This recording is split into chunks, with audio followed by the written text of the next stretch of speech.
Hello friends, welcome back to our channel. Bharat Indonesia మధ్య ఆర్థికపరమైన సంబంధాలపై ఇరు దేశాల ఆర్థిక మంత్రులు దృష్టి సారించారు. ఈ మేరకు India Indonesia economic and financial డైలాగ్ని ప్రారంభించారు. ఇరు దేశాల మధ్య సత్సంబంధాలను బలపరిచేందుకు భారత financial minister Nirmala Sitharaman, Indonesia ఆర్థిక మంత్రి శ్రీ ముల్యానీ ఇంద్రావతి తీసుకున్న ఈ అడుగులకు ఆదివారం జరిగిన G20 దేశాల ఆర్థిక మంత్రులు, సెంట్రల్ బ్యాంకు గవర్నర్ల 3వ సమావేశం వేదిక కానుంది.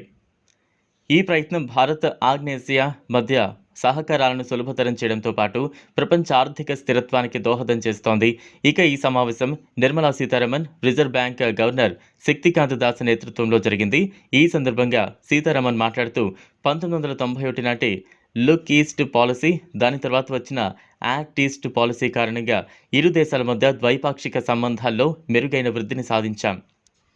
ప్రధానంగా వ్యాపార, సాంస్కృతిక రంగాల్లో ఈ సంబంధాలు మెరుగుపడ్డాయి అని అన్నారు.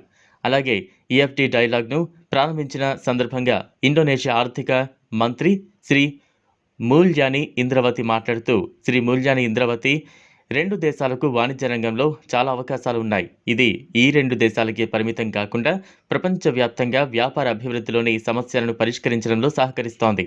ముఖ్యంగా దీని ద్వారా వాతావరణ మార్పు, ప్రపంచ ప్రజల ఆరోగ్యం, ఇరు దేశాల మధ్య పెట్టుబడుల సహకారాన్ని బలోపేతం చేయొచ్చు అని అన్నారు. చూసారు కదా, ఇది ఇవాల్టి వీడియో. ఈ వీడియో కనుక మీకు నచ్చినట్లయితే లైక్ చేయండి, షేర్ చేయండి, ఛానల్ను సబ్స్క్రైబ్ చేసుకోండి. Thanks for watching.